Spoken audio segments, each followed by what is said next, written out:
It's Dr. Brett with an interesting pathology of the day. Well, today isn't really a pathology per se, but it is a relevant topic, I feel. So I've been doing a lot of study about the mind and specifically memory. And as it turns out, there's this phenomenon called recovered memories. So these memories have been suppressed for years and years, and then a person will finally remember them, oftentimes when they're going through therapy or other. And this was happening a lot, specifically in the 80s and 90s. Psychoanalysis, kind of Freudian techniques for memory recovery seemed to be really popular. And people, when they would go through this therapy, they would have these memories return. And oftentimes these memories involved rape, murder, or abuse, any of these things. And they were used as evidence, or they were used to incriminate others and put them in prison. Well, as it turns out, not all of these memories ended up being real.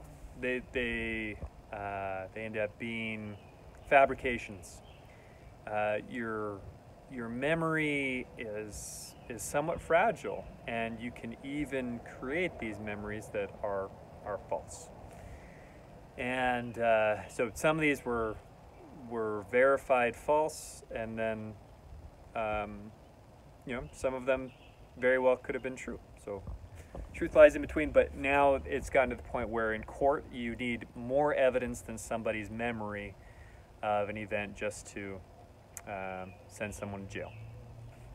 Okay, but then it gets even more interesting. So there was a case of a woman who, this isn't anything that happened in the past. This wasn't under hypnosis or anything. She had someone break into her home and rape her. And she called the police afterwards, and they came and they were talking to her, and she said, "No, I know exactly what he looks like." And so they got their police sketcher to sketch the perpetrator. And they sketched him out perfectly, and it was like a familiar face. And it turned out to be a college professor that from nearby. And there was only one problem.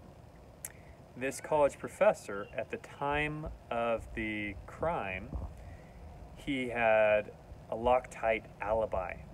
He was actually on a live TV program. It was like PBS or something, and so he wasn't there. But that's what happened, is this woman was watching TV at the time, and in her mind she somehow combined what she was watching on TV with the rapist, which is pretty scary.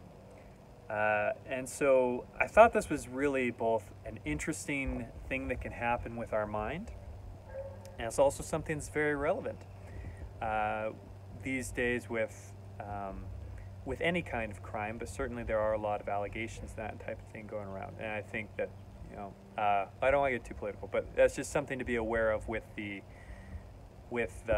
mind and the memory, what that's capable of. Okay? Cheers.